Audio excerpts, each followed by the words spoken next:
Professor Fernando Gonzaga Jaime, presidente dessa mesa, doutora Eunice Maria Brasiliense, secretária, meus colegas de mesa, professores Marcos Augusto Guerra Júnior e professor Paulo Medina, advogados e advogadas aqui presentes.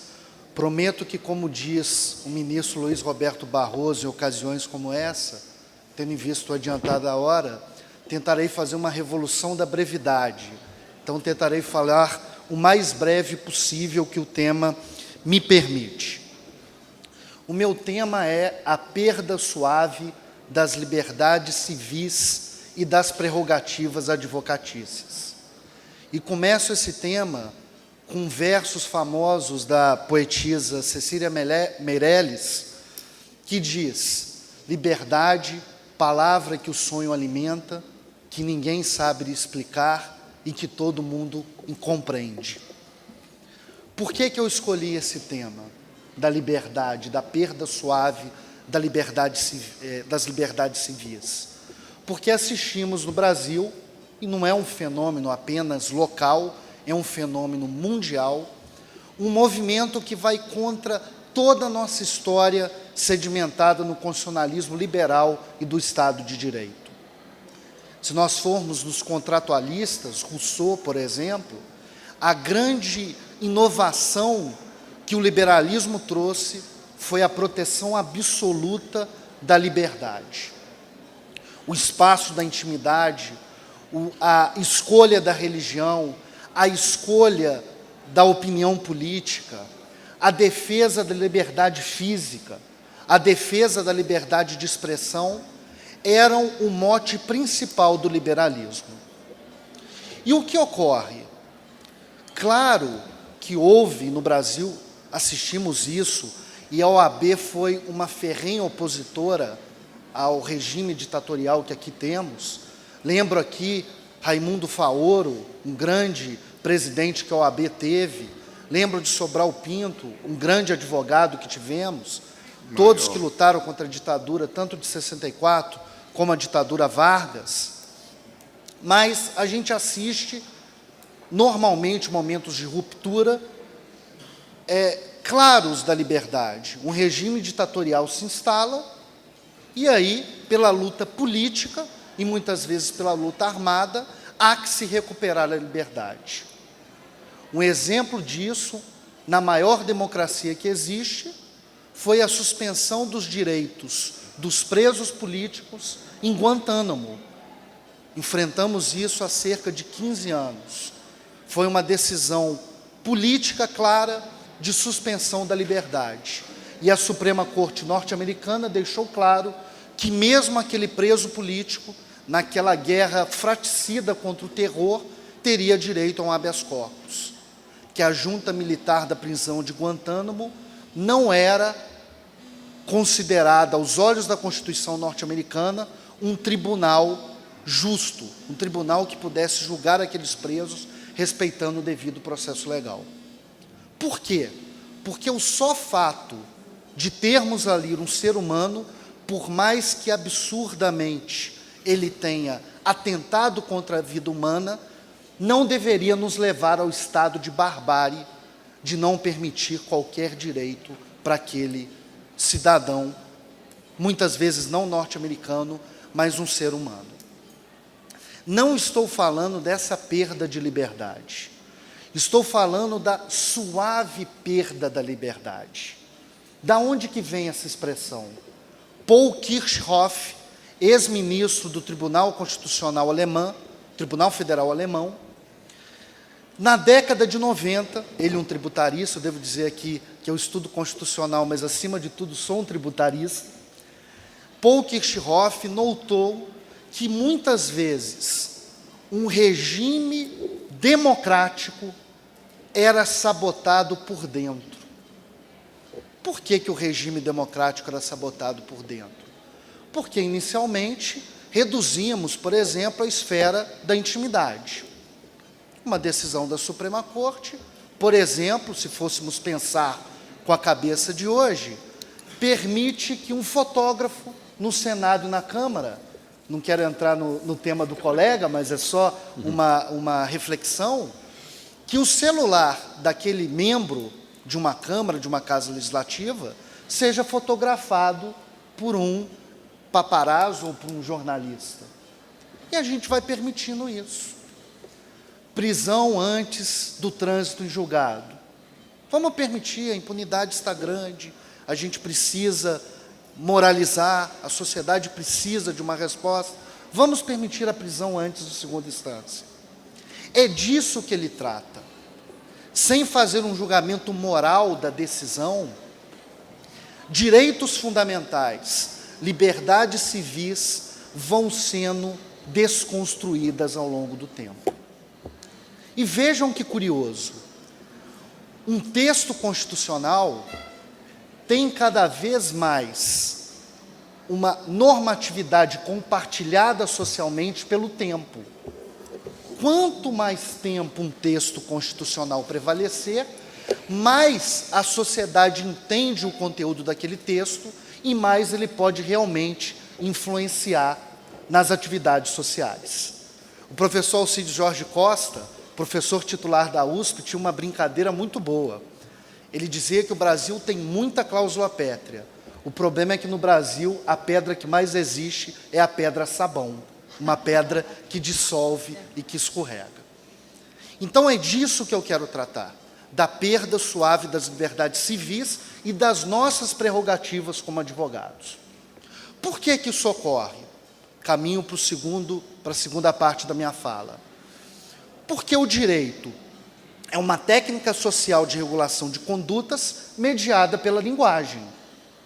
E a linguagem, seja jurídica, seja a linguagem do nosso dia a dia, sempre tem um grau de indeterminação. Por exemplo, quando eu me refiro à manga, pode ser a manga da camisa, pode ser a manga fruta, pode ser, num erro, digamos, de pronúncia, o mangá, que é o gibi japonês. Eu posso ter 3 sentidos para manga. Então, se a linguagem é indeterminada, a alteração do conteúdo constitucional, que, por natureza, é indeterminado, vai sofrer alterações ao longo do tempo. Vou dar 2 rápidos exemplos.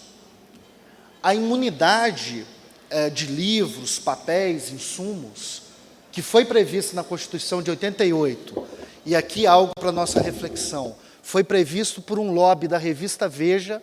Saiu um livro recente, não sei se os membros da mesa já tiveram oportunidade de ler, e os nossos colegas, Os Segredos da Constituinte, Bastidores da Constituinte. E lá um deputado diz claramente que a imunidade dos livros, que a gente tanto aplaude, e tem que aplaudir porque ela difunde a cultura, ela surgiu por um lobby setorial. Mas não é o tema que eu quero tratar. O que eu quero dizer? O conceito de livro, em 88, era o livro físico. Hoje, o conceito de livro é o livro eletrônico, é o audiobook, é o Kindle, e sei lá, se daqui a pouco vão colocar algo dentro do nosso cérebro, que a gente vai conseguir ler o livro direto. Quem assiste Black Mirror, né, aquela série distópica, pode ser que o nosso futuro esteja em algum lugar desse caminho.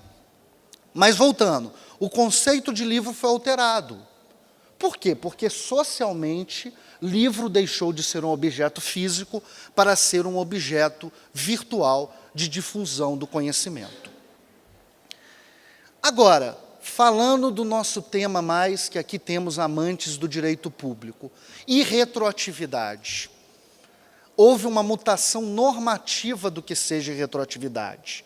O que era retroatividade antigamente? Eu verificava se um ato tinha sido consumado e dizia que o regime jurídico aplicado àquele ato consumado só poderia ser um regime jurídico prévio. Hoje, com boa-fé, expectativa da confiança legítima e outras coisas que o direito público foi criando, a gente já tem uma retroatividade no sentido material. O que eu quero dizer com isso? Se eu regulei a minha conduta esperando que um regime jurídico a mim fosse aplicado, e no curso da consumação daquele fato, o regime jurídico foi alterado, deve ser aplicado a lei anterior a mim. Isso é uma mutação normativa. O segundo problema que gera uma perda, pode parecer curioso, esses são dois bons exemplos, mas eu vou chegar aos maus exemplos. O segundo fator que fomenta essa perda suave das liberdades civis e das prerrogativas é o fato do direito ser um sistema complexo. O que eu quero dizer com sistema complexo? Por mais que a gente entenda as normas, por mais que a gente saiba quais são as normas, a alteração da interpretação jurídica ao longo do tempo pode gerar um texto completamente diferente do texto que era inicialmente. Então, veja, se a doutrina deixou claro que texto e norma são coisas diferentes, um mesmo texto pode gerar mais de uma norma e isso vai alterando o conteúdo da Constituição. Por enquanto, eu fui altamente abstrato. Agora vamos concretizar.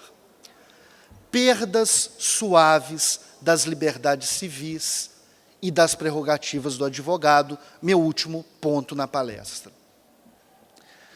Primeiro tema, o direito de intimidade. O que ocorre hoje com a tecnologia? Vou entrar só nesse ponto. Cada vez mais a noção do que seja espaço privado e espaço público tem sido alterada. E, classicamente, uma das maiores notas do liberalismo era a proteção do espaço privado. Tenho certeza que meu colega vai tratar disso, então só abro esse parêntese. Segundo tema, segunda perda suave da liberdade, o regime de subsídio que o nosso presidente falou. E aqui eu posso falar com uma certa experiência. Eu sou advogado público, procurador da Fazenda Nacional. E o regime de subsídio, ele foi criado como uma forma justamente de evitar uma série de penduricários.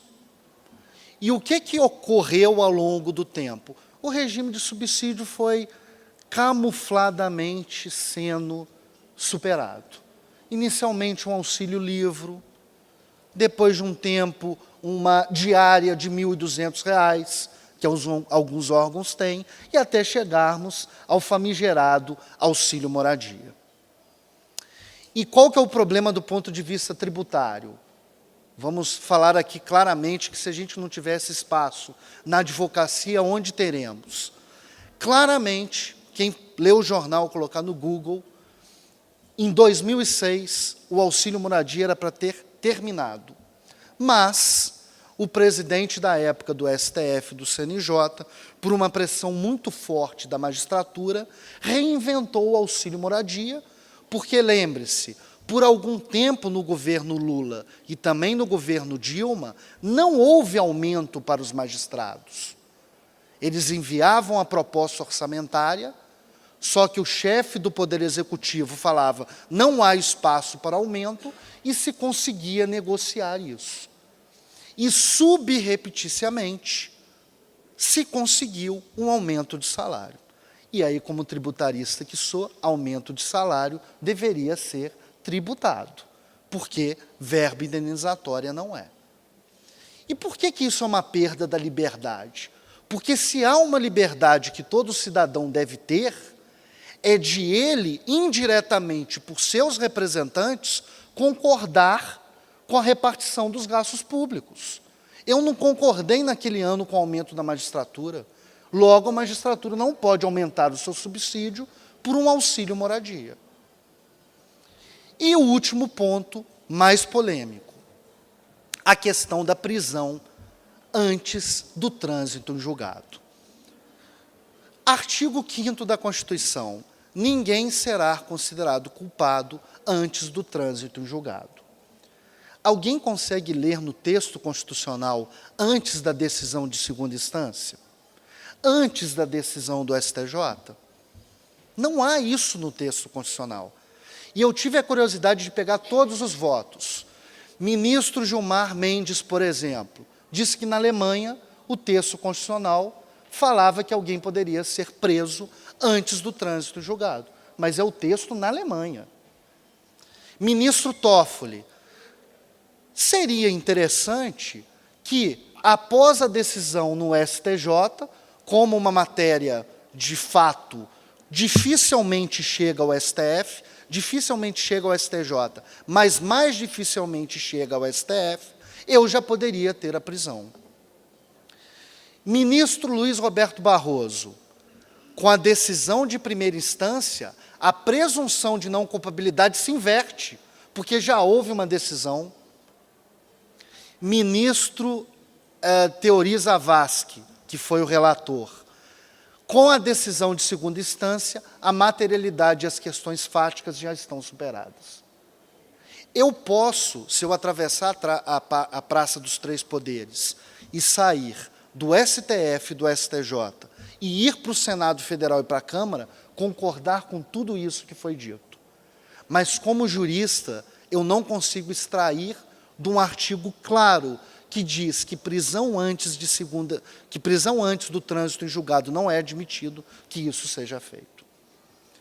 E a gente aplaude isso por uma sanha de moralização que é mais do que justa, por uma sanha de que não haja mais, como o ministro Luiz Roberto Barroso disse, uma leniência com o crime do colarinho branco. Mas o que ocorrerá no outro dia? Qualquer um de nós aqui, um juiz de primeira instância, nos sentencia, a gente não tem muito dinheiro para contratar um grande advogado que possa fazer uma boa defesa em segunda instância, somos perseguidos, eventualmente, politicamente, somos condenados em segunda instância. Pronto, estamos presos. É isso que ocorre. E a OAB, nós, como advogados e cidadãos, temos que denunciar esse estado de coisas, que mudemos a Constituição, mas enquanto ela não mudar, é aquele texto que a gente tem que respeitar, é a nossa salvaguarda. Eu fico imaginando o que Raimundo Faoro, por exemplo, diria disso. O que ele diria dessa alteração subreptícia da Constituição. E, para terminar, as nossas prerrogativas de advogado também são subrepticiamente desrespeitadas. Exemplos recentes. Novo Código de Processo Civil, no artigo 489, traz o dever de boa fundamentação.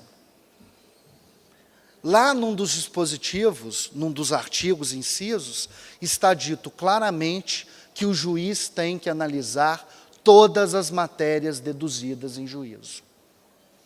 O STJ, graças a uma boa interpretação, já disse o óbvio, que o dever de boa fundamentação tem que ser respeitado. Mas alguns juízes de primeira e segunda instância recuperam algo que estava no regime do Código anterior, uma jurisprudência lá construída, de que somente se deve enfrentar os argumentos imprescindíveis